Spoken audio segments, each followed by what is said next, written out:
You need a great opener, like somehow we're adults. Do. We can record that right some now. Some kind of like. We can record that right now. Everybody, be quiet. Somehow we're adults. So the first thing here, welcome back to another episode of the Book Club podcast. Mm-hmm. We normally have Adrian with us too. Adrian was unable to make it for this one. He'll be back around for the next one.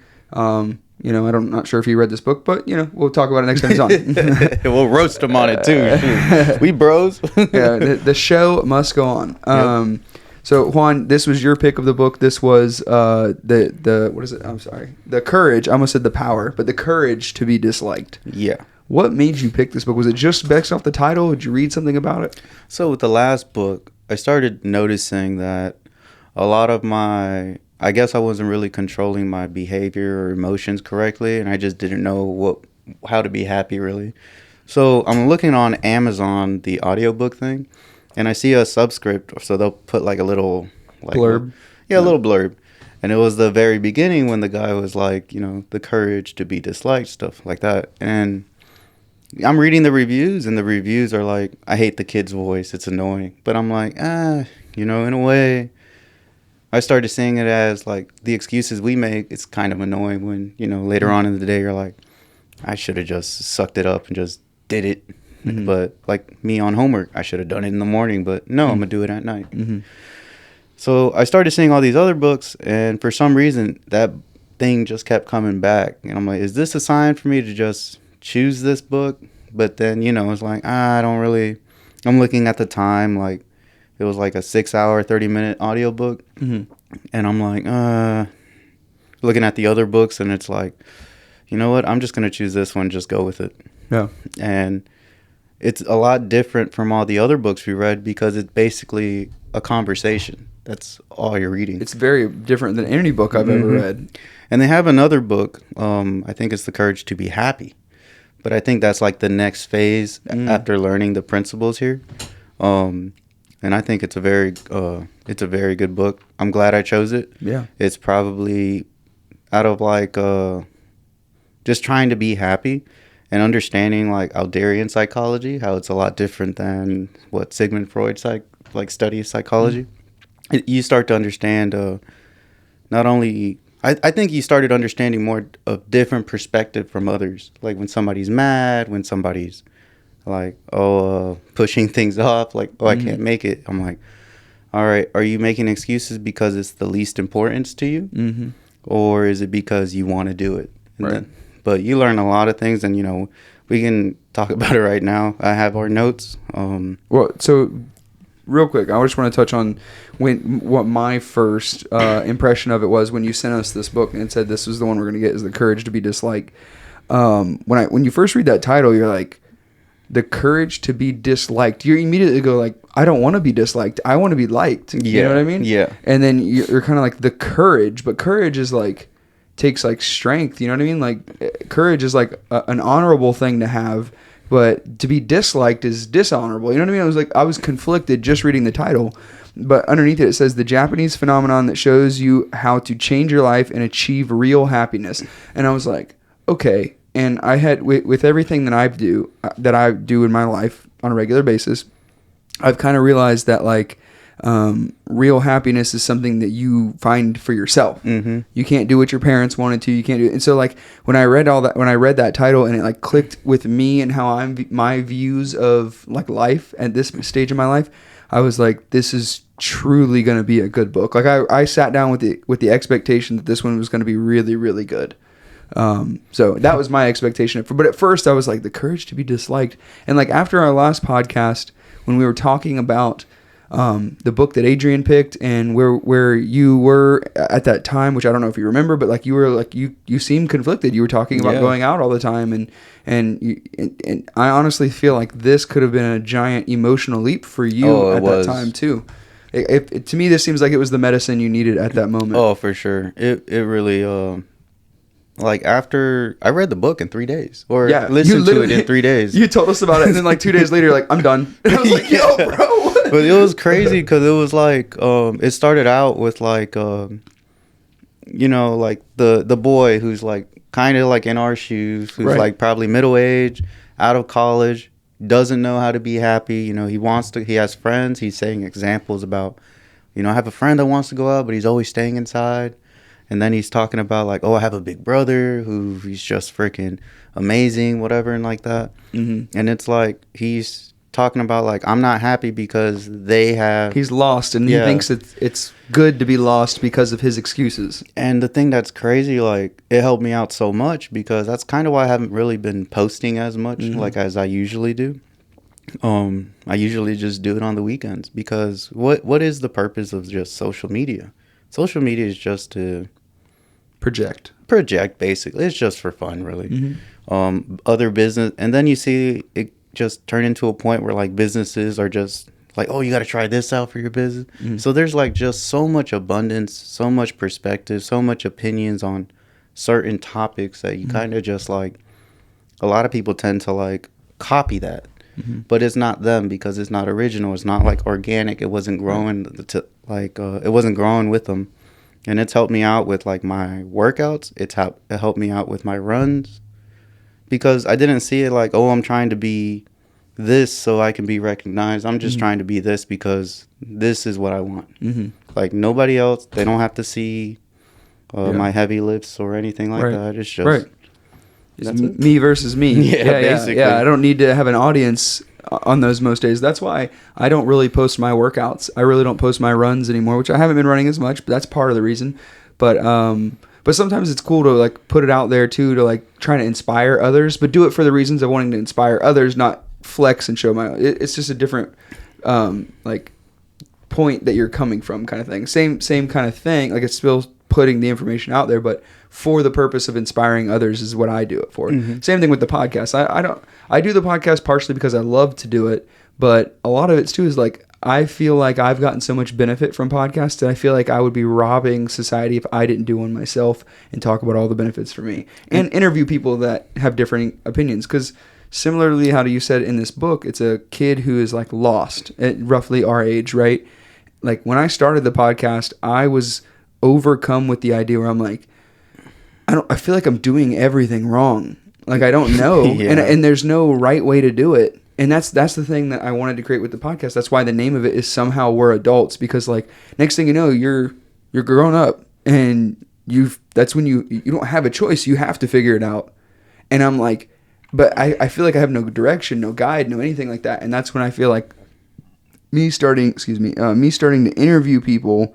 And just talk to different people about all their different walks of lives and realize that we all have something in common, and it's just striving to be our most original selves.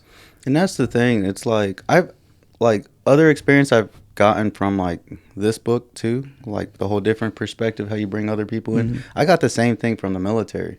So like when I left, you know, we growing up in a small town, whatever like that, it's a lot like that everywhere else in the country. So when I'm going to like training and you see like people that grew up in like the city, you know, probably not with the best mentors there, I'm like, oh, like, so they would have a different perspective on other things, and I'm like, why is that? And then that's kind of how you having diversity, man, that creates one of the best friendships I've had, bro, for certain. Yeah. And just, I mean, if everyone in the world did exactly what you did, it'd be the most boring thing ever. Yeah, and it's like that's kind of why like you see a lot of people unhappy, like because they're always trying to copy something, and they're like, oh, I'm trying, and then they'll be like flexing, it's great, you know, you can try to inspire, but you're not gonna. Right.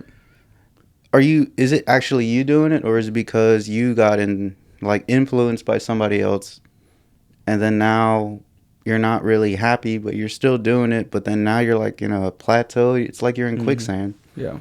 But so brief overview of the book. Do you want to do that, or you want me to touch on some things? Do you want to go like through the notes and stuff? Well, that's one of the first things I like to do is give a brief overview of the book, so anybody who's looking to read this can understand like what kind of to expect. Because I'll be honest, I didn't realize what to expect until I started reading it, and you told us about it. So you want to give a brief overview, kind of describe the book? All right. So in the book, there is a philosopher that lives in the mountains. And then there is a guy who's kind of like us, who has like, I don't really know the direction I want in life. But he just wants to like tell this philosopher that I hear you're the happiest man in the world. And the philosopher is just like, yeah.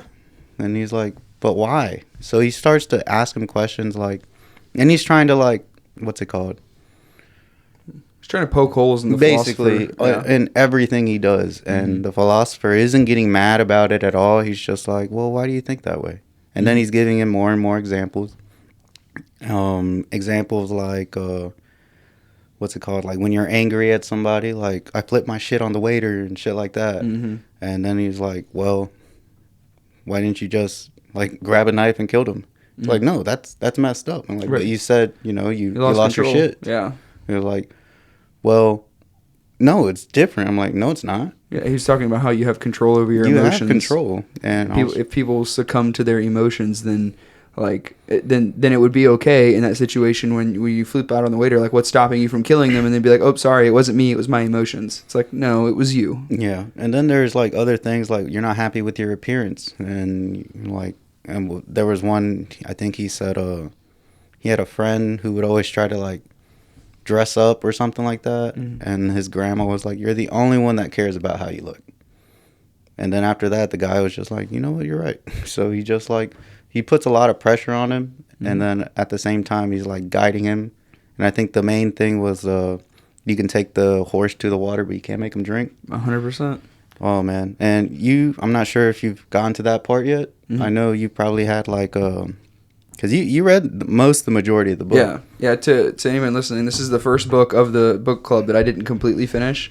And we can talk about why, but I got to 219 pages out of 260 something. So I was about 50 pages away. Yeah, which I'm still going to finish it. This isn't a book that I'm just going to move on to the next one. I'm still going to finish this book. Yeah, but basically I think the way they stop on the book, like kind of is like when I stopped like listening to it. Mm-hmm. So it's like, you know what, let's pick this up tomorrow. And they say that, so the book guy's like, all right, and he like takes 2 weeks and then comes back. So a lot of it is basically the guy who's like in our shoes, he has all these questions, all these like built up like, mm-hmm. I guess, negative energy inside him. Mm-hmm. And he's just kind of like telling it how it is. And then the philosopher is kind of like, I used to be in your shoes. Mm-hmm. And yeah, it's a conversation from my point of view, to put it as simply as I can, is that it's a conversation between a philosopher who's happy and what they call him is the youth, mm-hmm. which is basically just like somebody who is in their 20s, who is very unhappy and pessimistic. And basically the philosopher, through the youth trying to pick the philosopher apart, the philosopher is actually like picking the youth apart and destroying all of what the youth believes and creating something like building something up from there, because he basically shows all the reasons that he's wrong and the philosopher is right through like conversations, and mainly talking about how would you pronounce that philosopher's name that they mentioned 1,000 times? Alderian psychology was the thing he was referencing. Yeah, because he said it was what it goes like all the way back to like Plato's and stuff like that. But the thing that was different, why Alderian psychology isn't talked a lot, is because of it turned into a way of a belief, right? Which is why they're like, you know, you're messing with religion now. You shouldn't be doing that. And it's like, well, okay. Yeah. Well, it's more because like the reason that psychologists study Freud and what was the other one? Freud and I think there was another psychologist that they mentioned that were studied. But basically, the philosopher is saying the reason that those ones are studied the most is because you can argue a point against it. Mm-hmm. And he goes, with the Alderian stuff, it's not really refutable, and that's why it's generally accepted, is because it's just unrefutable. Yeah, it was Freud, Jung, and Antler. Yeah. Oh, yeah. Those were the Jung, three. Yeah. Mm-hmm. Yeah. But now, another thing too. So another way that I failed with this episode, I did not take notes on it like I normally do. Mm-hmm. Now I really like the book too because it breaks everything down. It's not just like I like that it's separate days that they're having this conversation over. I think it's super unique that they're having a conversation instead of just one person spewing out and saying this is what you should do with your life. It's a conversation of like someone question and answer kind of thing. And I really like that it separates it into days too. When basically he sees that he's given the youth so much information to think about, he's like, okay, come back. And come back. I like how you're saying, because I didn't read it like the way you just said, where it's like, okay, think about this information, then move on. Mm-hmm. I almost wish I would have listened to this on audiobook instead of reading it. That's kind of why, like when I listen to it, like the first 3 days, I'm talking about, I would go on an hour walk with my dog, freaking put the headphones on, freaking wake up in the morning. Oh, I got an hour drive to work. I'm going to listen to it. Mm-hmm. Oh, I'm at work right now. Let me put some AirPods on. Mm-hmm. I'm just tearing off. Just listen to it. And next thing you know, like even going to school, an hour drive there, an hour drive back. You started to realize how much time you really do have. Yeah. And I'm like, God dang, 3 days? Yeah. And I'm not going to say like, oh, I read it like not like, what's it called? Very heavenly. I'm like, no, I'm listening to music here and there. I'm like, all right, let me just take a break. Yeah. And, eventually after 3 days, I'm like, this is the first like book I've read so fast or listened to. It hits you different. Yeah, and I was like so into it, and then I was texting you about it, like, bro, did you get the book? Bro, did you finish the book? Bro, where you at? You're like, bro, I haven't even gotten the book yet. Bro, it took like a week and a half for it to come in. It took forever for this book to get in. I don't know why. Shout out Amazon. Yeah. Pay all that extra money for Prime for no reason. I think it was funny too, because I was like, bro, I just ordered the book. It just came in. You were like, what the heck? I know. Yeah, you got yours like same day, and mine took like a week to come in. I was like, what the heck, bro? I was about to go borrow yours from you. Yeah, because I gave I let my roommate start reading the book. So he's doing it like 20 pages. And he actually liked the fact that, we're doing these podcasts with these books. So he wanted to start reading as well, because he works from home, so he has his own office and thing. But a lot of time he has, like, once he gets off of work, like he's engaged, so he usually waits till like the weekend to go see his fiance. But throughout Monday through Friday, he's just like, I'm gonna go to the gym. He cooks from home, and then it's like, well, I don't know what to do for entertainment. So he starts reading the book. He goes like, I just tell myself 20 pages a day. Closes the book, and he's gone pretty far on the book. So nice. He hasn't finished it because I still see his bookmark, so I'm just gonna leave it on the table. Yeah. I mean, my goal too. I mean, obviously 20 pages a day would be great, but mine is to try and do 1 page a day. If that, as crazy as that sounds, because that's the hardest page to read, is the first one. Oh yeah. Because that's when you got to sit down and. I mean, I try to leave time to where I can read more than just one.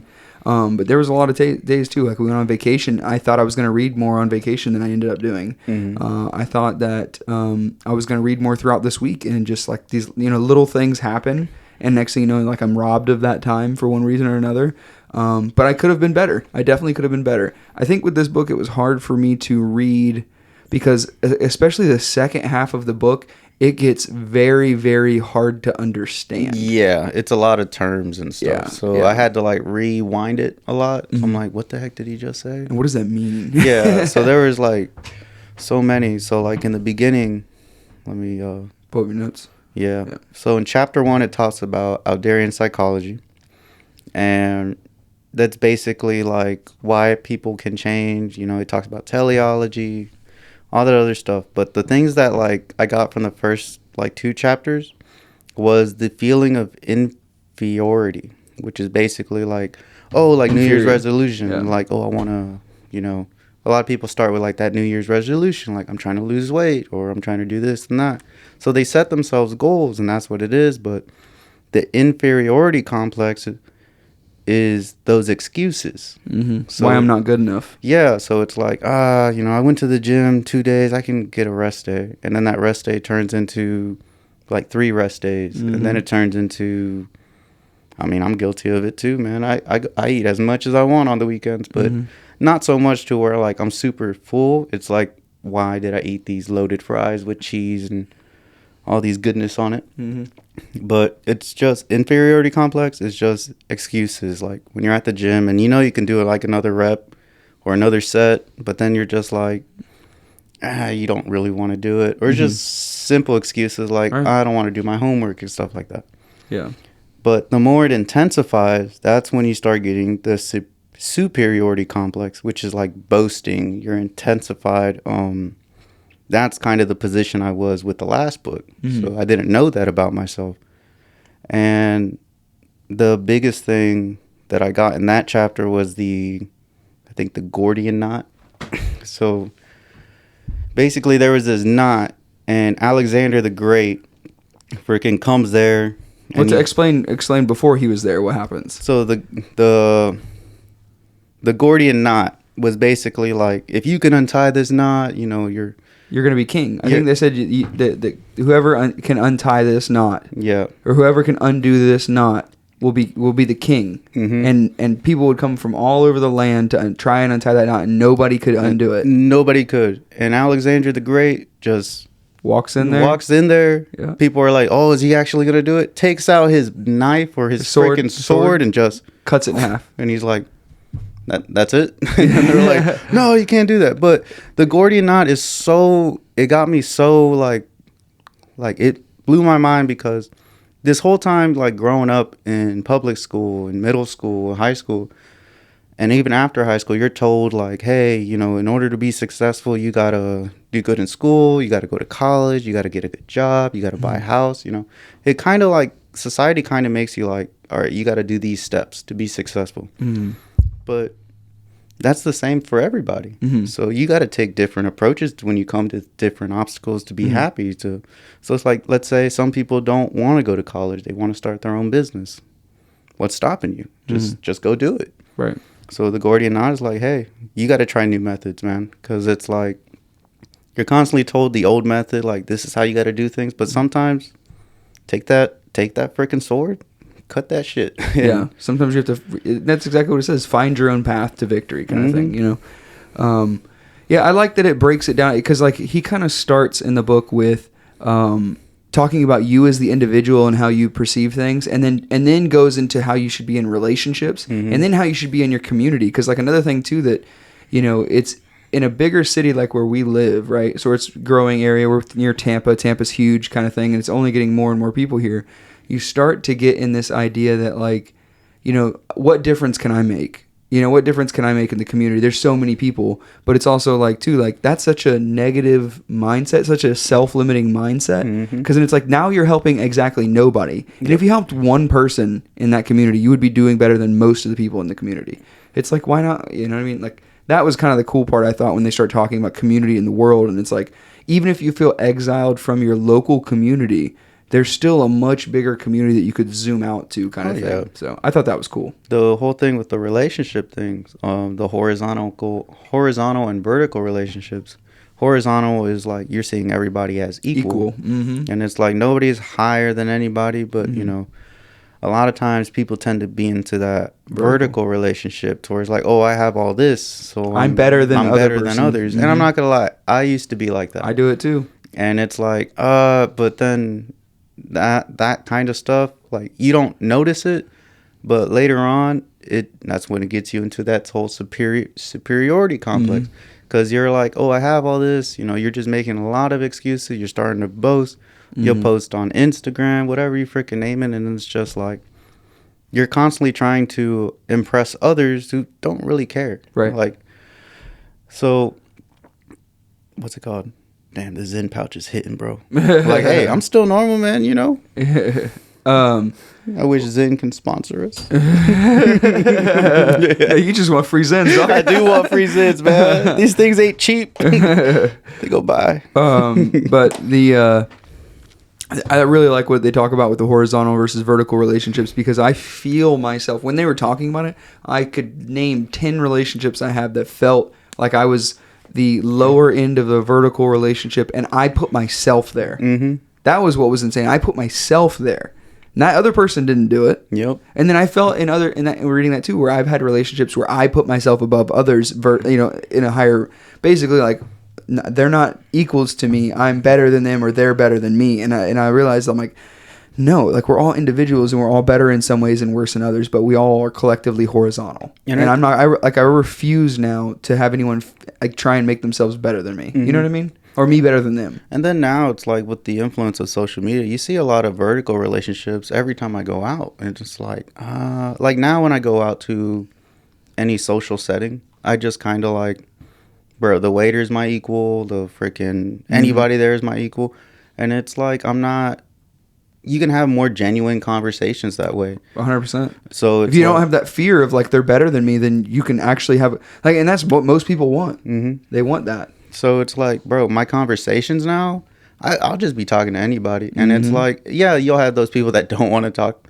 And it's just like, you know what? That's not a task that's up to me. That's a task that's up to them, which is a great thing they tell me in this book too, where it's like a lot of times, well, let me see where it's at. The biggest thing was like, you're making the world complicated. The world you see is different from what I see. And then the whole well water thing. That I'm not sure if you... Refresh me on the well water. So the well water, he saw the youth was like, he's like, have you ever drank well water? That's what the philosopher said. And he's like, yeah. He's like, it's always cold. Like, it's always at a certain like temperature. And he's like, well, it tastes a lot. It's a lot colder in the summer. He's like, no, it's not. It's the same temperature you drink in the summer than what you drink in the winter. And he's like, no, it's not, blah, blah, blah. You know, he's talking about that. Like, what does that have to do with anything? He's like, well, it all comes down to, like, the setting, the perception. And it's like, and that was a great example. Well, because, like, what they say is, like, I think they said it's always at 61 degrees. Mm-hmm. And when it's hot outside, it feels like the coldest water ever. And when it's cold outside, it feels like it's warm water. Like, it's the same temperature year round. It's the circumstance that changes. Which reminded me of one of my favorite quotes, was that the same boiling water that softens the potato hardens the egg. Mm-hmm. So it's, you know, like, it's the same kind of thing. It's like how you're going to respond to the stimulus of whatever it is to, I don't know. That just reminded me of that when I heard that story of the well water. Yeah, but it's also like, bro, just be consistent. Like, that's one other thing. It's like, yeah, settings around you are always going to change. But if you can still, like, and I'm not saying, like, he said in order to study, like, to get this type of lifestyle, you have to divide your age by, like, half. So, like, I probably have, 14 years to go. And it's like, I'm not perfect in it. And he's like, you're going to lose your way. You're not going to be perfect, you know, but it's okay to know that, hey, this is what you started on. It's okay to come back to it. So it's like...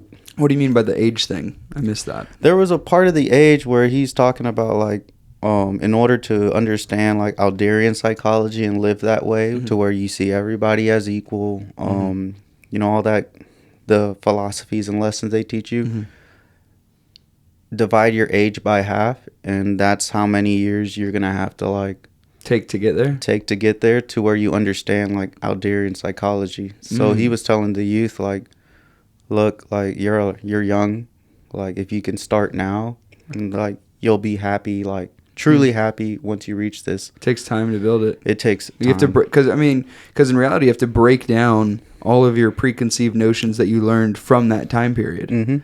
Yeah, it's a really good book, man. What else did they talk about? So we went over likes. Is there any dislikes for the book?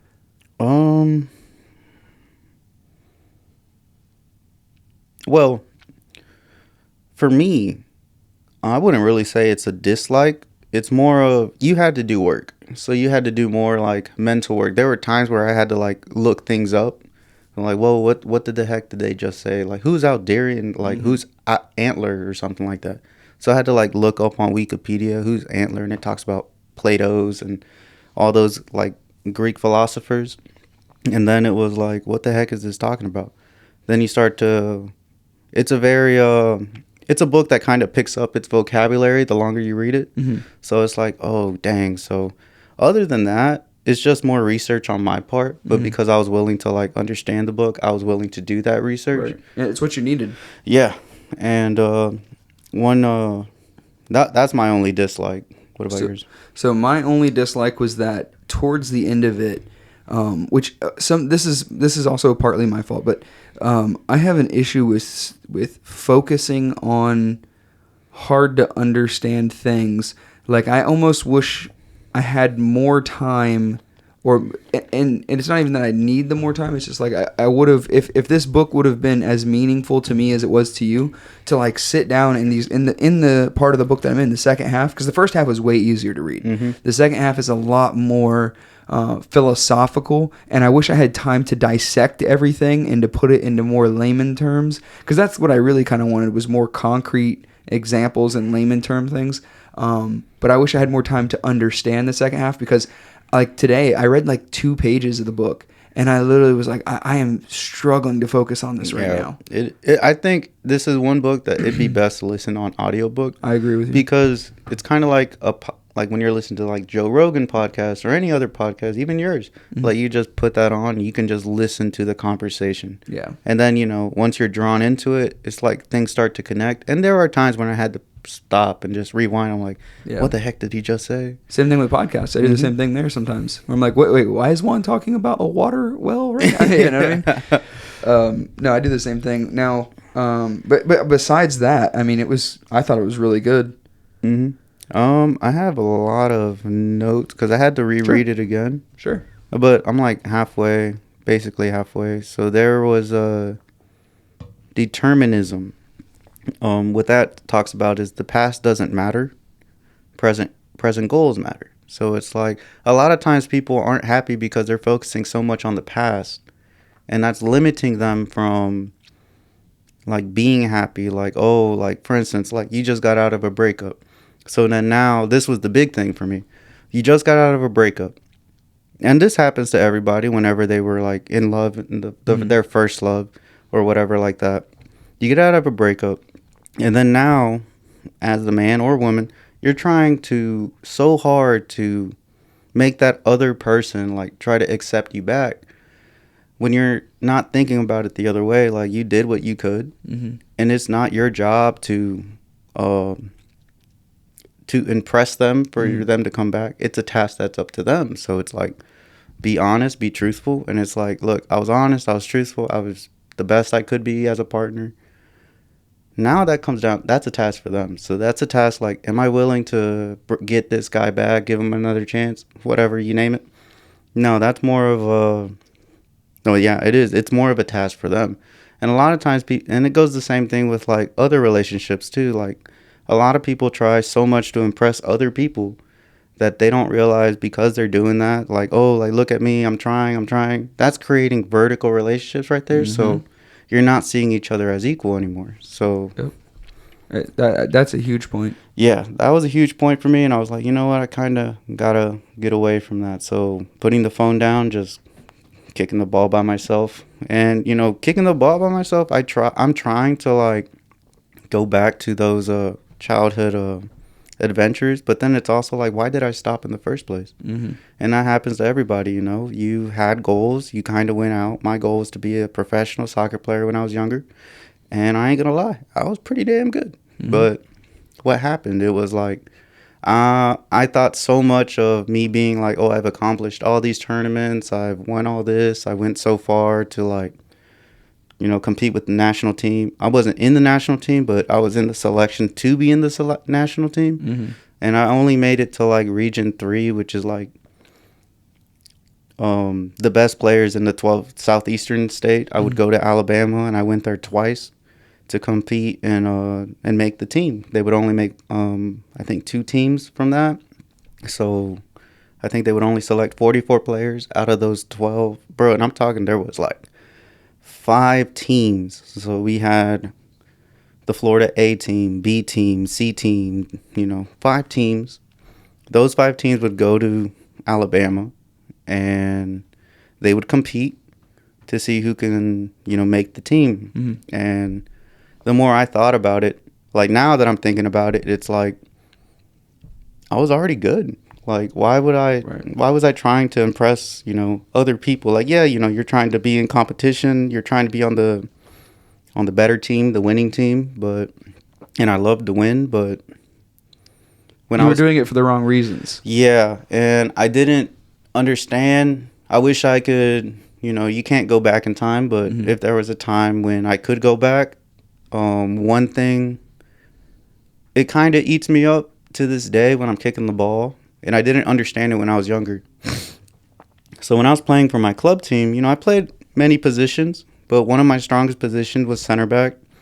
Even though I wasn't the tallest player, you know, us Mexicans don't grow that tall. We don't grow that tall. But I was center back, so you have like this 5'7" guy, and you have like, you know, these are the best of the best. So these are players that are like 6 foot. Like, these guys were fast. I love competing against like fast players, strong players, because it was like, hey, even though I ain't taller than you, I'm going to outsmart you because, oh, I know you're fast. I'll just step back a little bit so I can get a head start to get this ball. And the thing that ate me alive was one time I was too prideful in my position.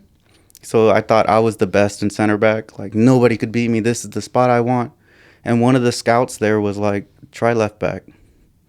And I tried left back, bro. I had an amazing game. I was like everybody was like, God damn, you shot that with the left foot. I'm like, I'm not even left footed. So I had to work for that. And I was like, I felt so alive because I just wanted to win. And I remember leaving that game, the scouts and other scouts were like, hell of a game, blah, blah, blah. But I was mad because I wasn't center back. So that was the pride. I was like, I thought I was better than everybody here at center back, but why do they have me on left back? If I were to actually just listen to their advice, I'd probably be in the national pool at that age, but I didn't. I was too, like, I want to be center back, only center back. Right. So that limited my opportunities to progress more. And then now, when I grown up, you know, that's out of the way now. I started coaching, and then, you know, I was still kind of the same way with, like, the players I was coaching. I was like, nah, she's fast, or because I was coaching my sister's team. Like, she's skilled, I'm going to put them here and there. But I never really tried them, like, in different positions to see if, like, hey, you know, if this position isn't right for you, let's switch you over here. So whenever I do go back to my coaching journey, I'm going to just, it's going to be very creative. Because you're going to be coming from a different point of view, and I think that you had to learn through that so that way you can teach the people that you're going to coach to not have to go through those things. And it's not even not to go through. Again, it's more of, it's a task for them. So it's like, look, I'm gonna teach you. I was in your same shoes, you know. Separation of tasks, like they mentioned here. Yeah. Yep. So I'm like, and I'm just telling you, this is what happened to me. I'm not saying it's going to happen to you. And a lot of times when people try to give advice, they're like, this is what happened to me, blah, blah, blah. This is why you need to do this. Yeah, you got to need to do it. Like, sometimes you just got to let them figure it out. And that's it. So, if they want to. Yeah. Yeah, they have to want to do it too. Yeah. And it's like, man, I think about it every time I'm kicking the ball. I'm like, damn, if I would have just listened to that scout, I probably would have been up there. Right. But I didn't because, again, I was too prideful with it. And that right there, from the lessons of the book, I was like, was I creating vertical relationships? And I'm pretty sure I was. You know, your competition always does that because you're trying to win. But learning, whenever you're trying to learn, don't try to see it as you're better than the teacher. Like, I know I was a pretty rough kid growing up. Like, I gave teachers a hard time because I thought I was smarter than them, even though I wasn't. So it comes down to, like, I'm going to just act like a fool because, yeah, but. Well, to talk about this book, I think the only thing we're left to do, because you just talked about your takeaways from it, I think my biggest takeaway was the horizontal versus the vertical relationships too, and then the community aspect of it, which I already talked about. On a scale of 1 to 10, I would say this book for me,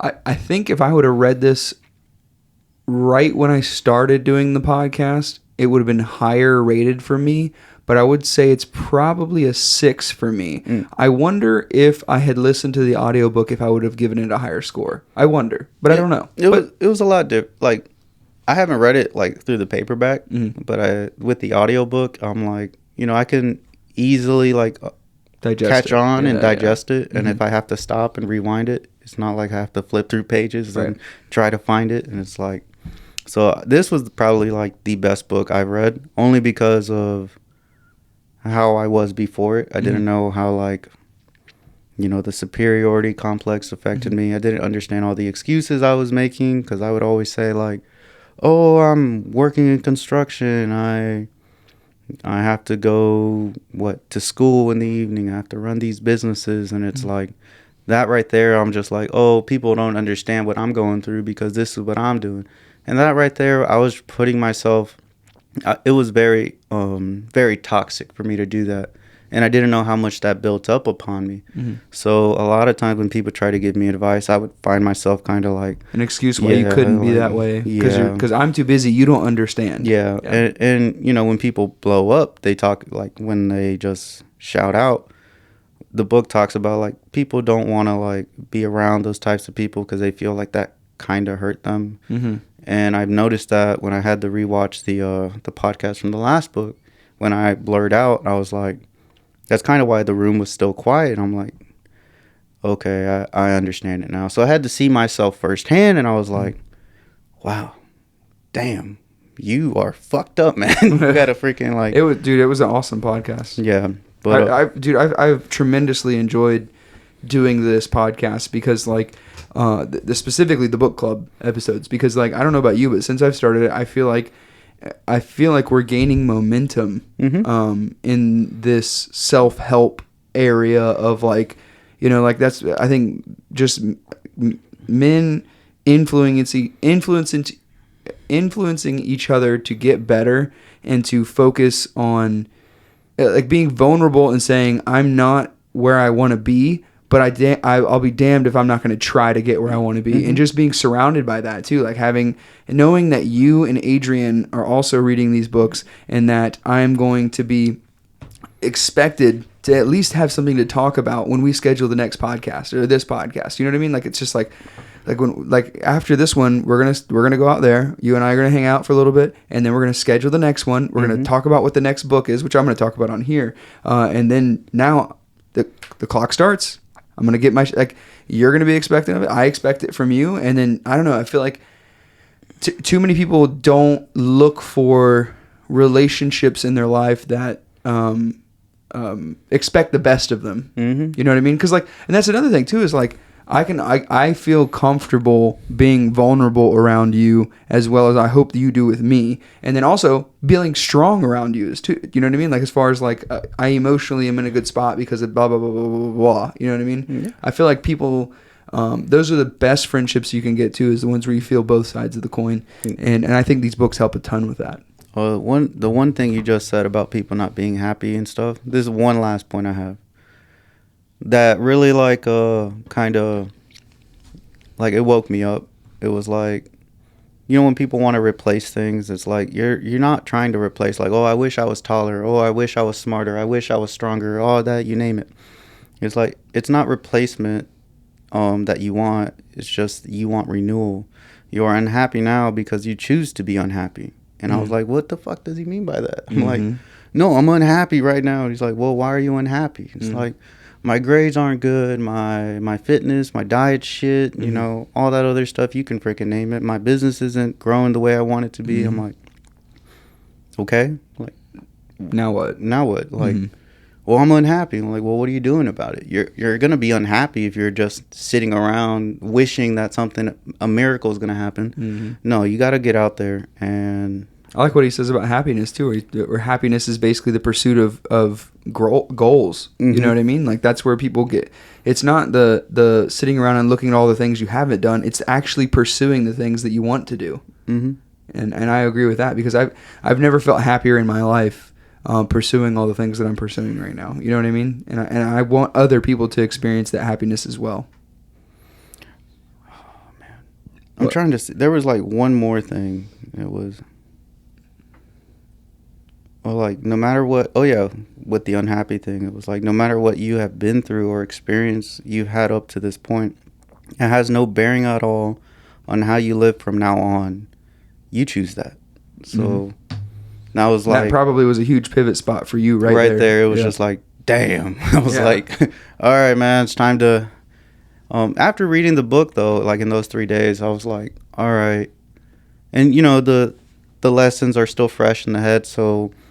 Like, people at the gas station to be like, I think after I finished reading the book, my brother hated it when he was like, shut the fuck up about the book. Yeah, but that's your brother being your my brother. Yeah. So there was a guy at the gas station. He was just like, I don't know. There was like 2 truckers at the gas station. You know, we're filling up gas. We're pretty far away, and like somewhere in Haines City. And one trucker, the one in front, he was just kind of waiting, you know, patiently waiting. But they didn't tell us or anything like, hey, they got to use the pumps, because there was only one pump. So my crew were eating breakfast by the gas pump, and you know, time goes by. You have this other trucker. He's just screaming, just freaking pissed off, like in the morning. And instead of just coming up to us like, hey, can you like move the truck or anything. He took a longer walk to get inside the store, to yell at the cashier lady that we're at the pump, to walk all the way back to his truck so the lady can come. I'm like, bro, like yeah. He couldn't talk to you. I don't know why, but he was just so angry. And what's it called? We see the gentleman up there, and I just yell out, like, hey, do you need us to move? And he was like, yeah, please. And I was like, oh, yeah. And my brother was like, all you had to do was ask to, like, the other guy that was screaming. And the guy was just like, fuck you. Bro, he was pissed off. And my brother, I can tell, like, in the couple minutes when you feel that, you know, you have that emotion where it's like you want to say something back. So I was just like, Ivan, don't get mad about that. That's a task that's up to him. He's angry. Oof. And that right there, I was like, yes, I could use this shit for everything. and it probably didn't bother you the rest of the day. It didn't bother me at all. And my brother was like, yeah, you're right. And like, he's probably had a bad morning or something. Mm-hmm. So we're like, it's not up to me. It's just a gas pump. Yeah, you can't take that unhappiness from him. Mm-hmm. So then I was just like, you know what, Ivan, that's a task that's up to him. He needs to work on that. That's not us. So we freaking left. That's so gold. And then from there, I used it on everything. So when my dad would be pissed off, like, hurry up, step on it faster. We got to get to the job site. I'm like, Dad, stepping on it, like, we're going to get to the job. Don't let that take that his task become your task. Yeah, and I was just like, yo, Dad, like, we're 3 minutes away. Like, stepping on it isn't, right. Like, what are we going to do? Yeah. So my dad's like, yeah, you're right. And then he's like, oh, we're getting off late. I'm like, yeah, it is what it is. Like, we just finish up here and come back tomorrow. It's like, yeah, but, you know, like, what is it? Like, we don't got nothing else going on tomorrow. So now at work, we're not killing ourselves so much to get the job done, even though we would like to. But it's more of like, hey, this is the best we did today. We did the best we could. Mm-hmm. Like, it was a big job. There's no need to kill ourselves to working, like, till 7 p.m. when it's dark and mosquitoes are biting you. It's like, no, let's just pack up at around 6. Get the fuck out of here in like 6:30, and, you know, we'll come back if we have to come back. And that's it. So, other than it's been a game changer of a book. Anything else you want to mention on it before we talk about the next book? No. Good one. Best one so far of the 3 that we've read? We only read 3? Yeah, the 4-Hour Work Week. We read, what was the name of the Adrian's one? How to crap. See, that's why it was like my least favorite book. If I can't remember. Or how to read people like a book. Yeah, right, how to read people like a book. Yeah. And this was The Courage to be Disliked. So the next book is kind of deceiving in the title.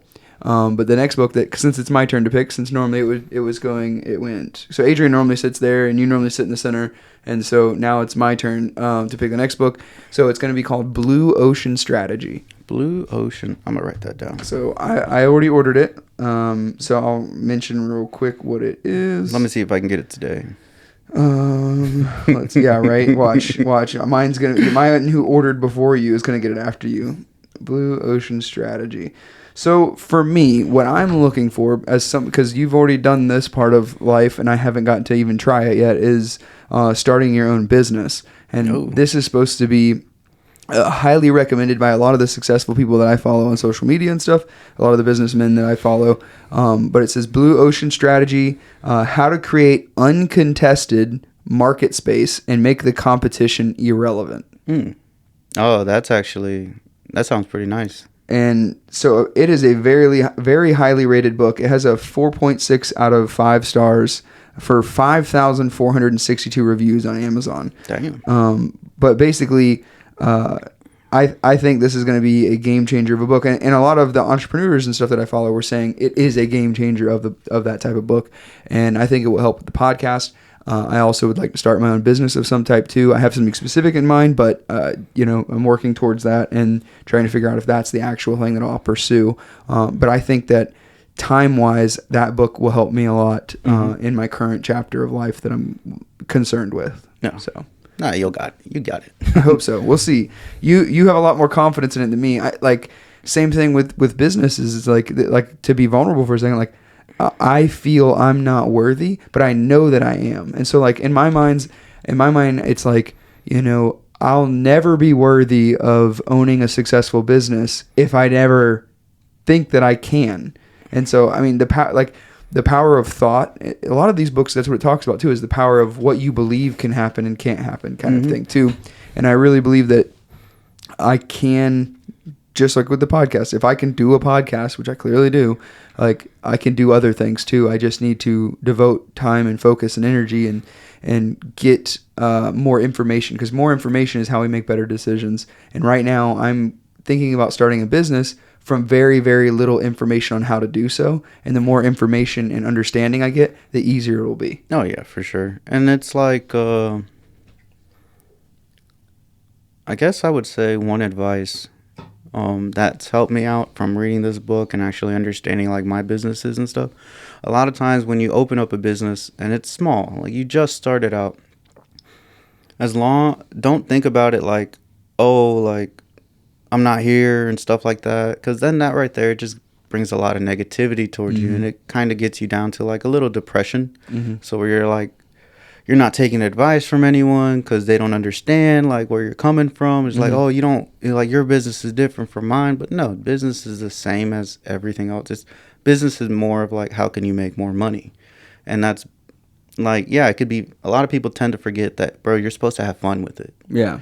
And a lot of times, like when I first started my business, I would have like this adrenaline. I'm like, oh, this is fun, blah, blah, blah. But then when you start comparing yourselves to like other businesses, you start to limit yourself. Right.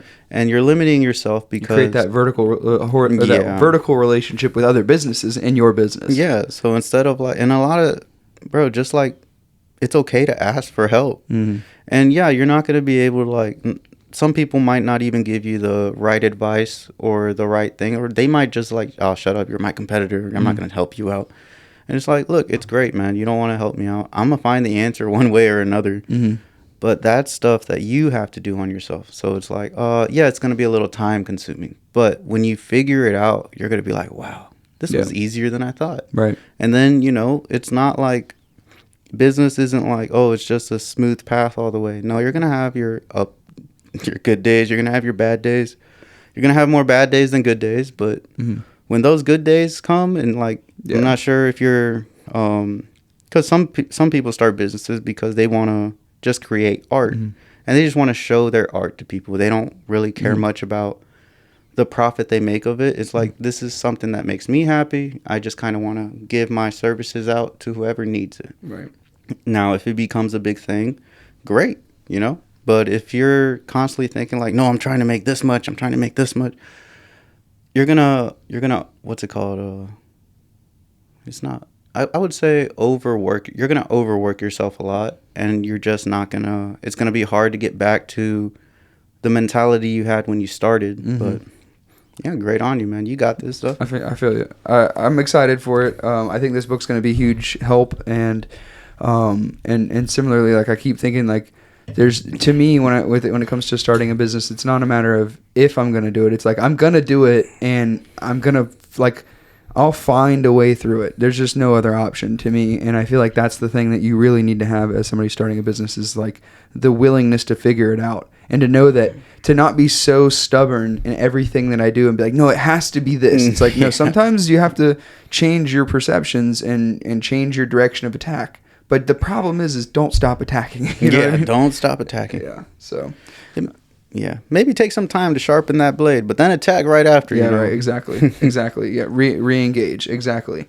So, all right, brother. Anything else you want to talk about? The next book's called Blue Ocean Strategy. I've already got it on purchase, so if you want to grab it too, I'll text Adrian, and hopefully he'll be around for the next one. Now, as far as like if anyone else has anything that they want to, like, if there's a book that you've read before and you think you would really enjoy to hear us talk about on the podcast, any book recommendations, please send it to our way. Reach out to Juan, reach out to Adrian, or the podcast Instagram as well. I'd love to hear from anybody about what they would want to do or what they want to see from us in the future, or any questions they might want us to ask about each of the books we read. So now. So, I give my recommendation of this book. I said it was about a 6 out of 10. What would you say was your out of 10 rating? Oh, out of the 4 magnificent books I've read in my lifetime. I'm just kidding. No, out of the 4 books that I actually chose to want to read, because these are the only 4 books. It was the David Goggins, Can't Hurt Me, the 4-Hour Work Week, How to Read People Like a Book, and The Courage to Be Disliked. I would rate this one above the what's it called? The David Goggins book, only because it tackled through some things that I needed help with. Yeah. Like, I was unstable. I didn't really properly think the right way. It was a great reset for me. So this was probably like my 10 because Nice. I It was the right get- thing at the right time. Mhm. Perfect. Yep. Dude, I'm so happy to hear that. Yeah. I'm so happy to hear that. That means, to me, that makes this worth doing. Mhm. You know what I mean? It gets worth the time. It gets worth the energy, because that's what I said when we were even talking about doing the podcast for the book club, was just to make each other better and to make ourselves better. And then if we even can influence anybody by doing it for ourselves, because I think that's what you really do. If you focus so much on yourself, you influence other people. Mhm. And I think that's a beautiful thing to Yep. know that it's helped you like that. It's already been worth it to me. Ooh, excuse me. So, all right, brother. Anything brother. else we want to talk about today? One last thing. Okay. Don't do things to be recognized. You want to do things so you can contribute to your community. Mm-hmm. And that's about it. Yep. Yeah. Exactly. Do things out of the goodness of your own heart. As crazy, as cliche as it might sound. Yeah. But you got to think about it bigger picture. Yeah. But that's a task that's up to you guys. Mhm. Not up to me. Exactly. So, all right. Thank you guys for listening. Check us out. See you guys. Bye. Yep. This episode of Somehow We're Adults is over, but if you'd like to support the podcast, you can subscribe to one of the levels of the Patreon, where we will release bonus episodes that can't be found anywhere else. Any of the money that we get from the Patreon would be used to upgrade old equipment, as well as get new gear so that we can make the best podcast for you to tune into. You can also follow the podcast Instagram at Somehow We're Adults, where I share clips and content about the podcast, and the link in the bio will take you to any of the Somehow We're Adults pages. I encourage you to check out another one of the episodes if this is your first time listening, and if you're a repeat listener, thank you for your support. I love making the podcast, and I hope you tune in for future episodes of Somehow We're Adults.